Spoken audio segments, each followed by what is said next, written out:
Leaked Chinese government documents show that almost 24 Australian citizens were red flagged for detention as part of a re-education system for Uyghurs. The documents show that 23 Australian citizens were identified in this surveillance sweep of Muslim minorities back in July of 2017. Sophie Richardson is Human Rights Watch's China spokesperson, and she joins us now from Hong Kong. Sophie Richardson, welcome. First of all, broadly, how would you describe what's going on in Xinjiang province right now at these so-called re-education camps? Yeah, we've written extensively about these facilities that are essentially places where people are held indefinitely until they swear sufficient loyalty to the Chinese Communist Party and renounce their distinct culture and faith and traditions. And how many people are being held in these camps?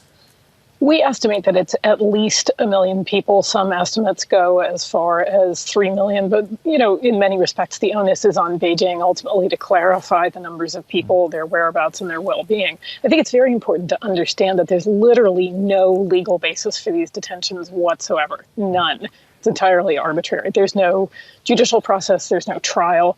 And, you know, if our information is correct, the vast majority of these people, if not, in fact, all of them, have absolutely done nothing wrong.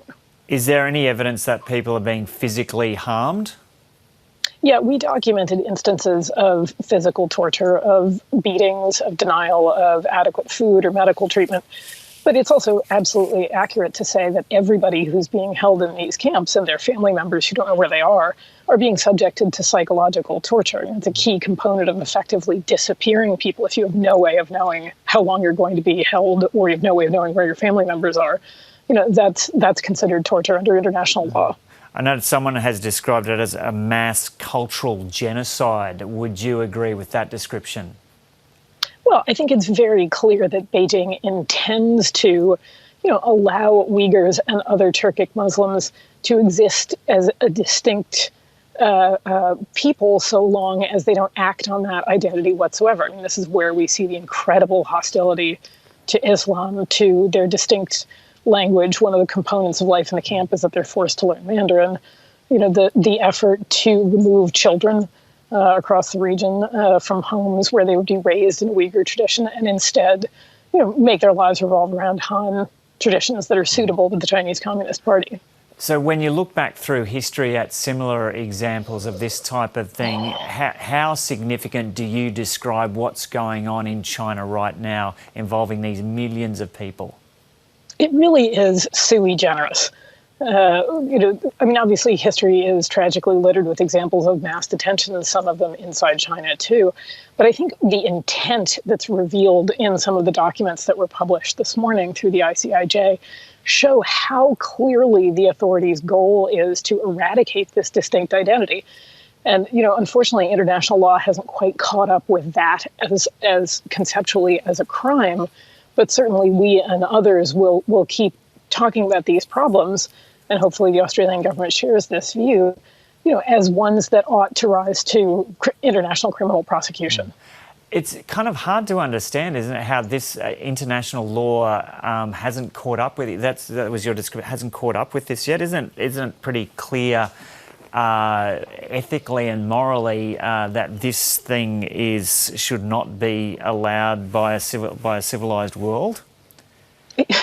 I couldn't agree more with that. But typically the kinds of cases that one sees actually prosecuted in any sort of international criminal arena are ones that involve mass killings. For example, what's happened to the Rohingya, or you know, what's happened in other sort of active conflict zones.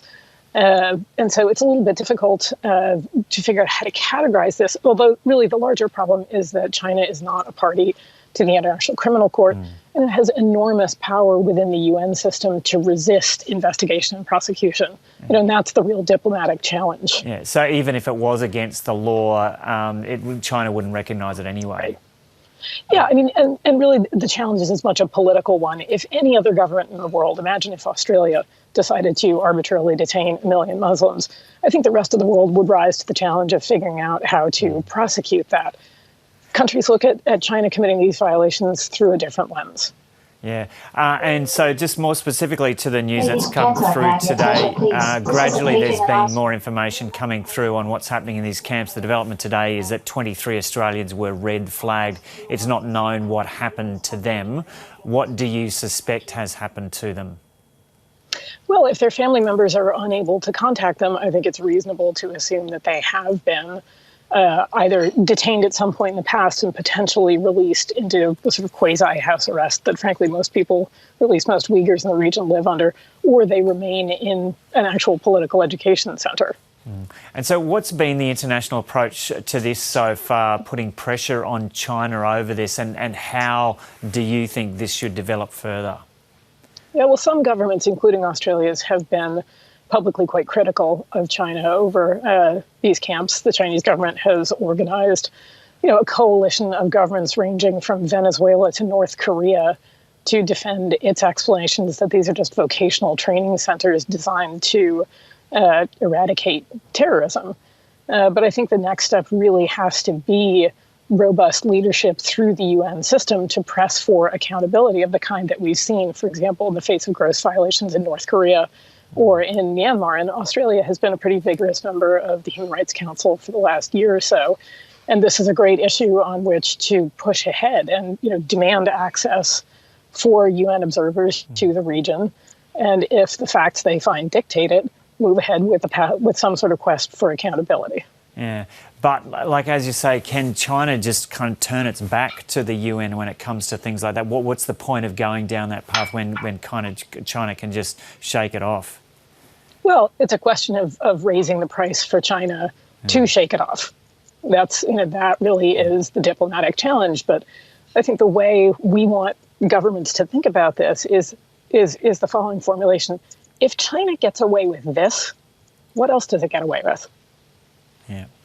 Okay, now, Sophie Richardson, you're based in Hong Kong, so just might touch on the other subject, which I'm sure you're well aware of because you're living it. How would you describe what's happened in Hong Kong in the last 24 hours or so with these local elections and the results that are just coming through now? And it seems to be the case that the pro-democracy candidates have performed exceptionally strongly through this.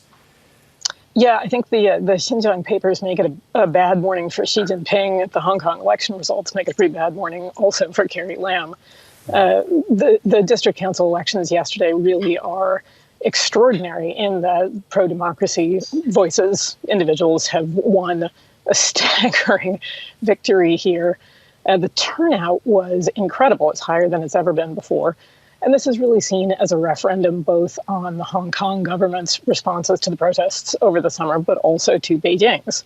And I think the question is whether this momentum generated both through the participation and the outcomes makes for some positive pressure for the local authorities to respond to protesters' perfectly legitimate rights-respecting demands.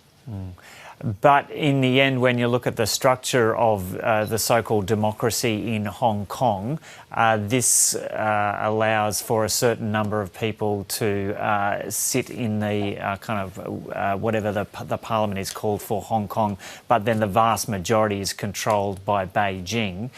So will it effectively lead to anything? Well, it could.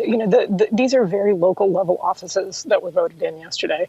But if you think of those as sort of a feeder system up through higher levels of elected office here, essentially what may well happen is that people who are in favor of expanding the franchise and moving towards universal suffrage are going to start moving up through this system so that in a couple of years' time, there are again more pro-democracy forces in the Legislative Council who can then push again to amend Hong Kong's electoral laws.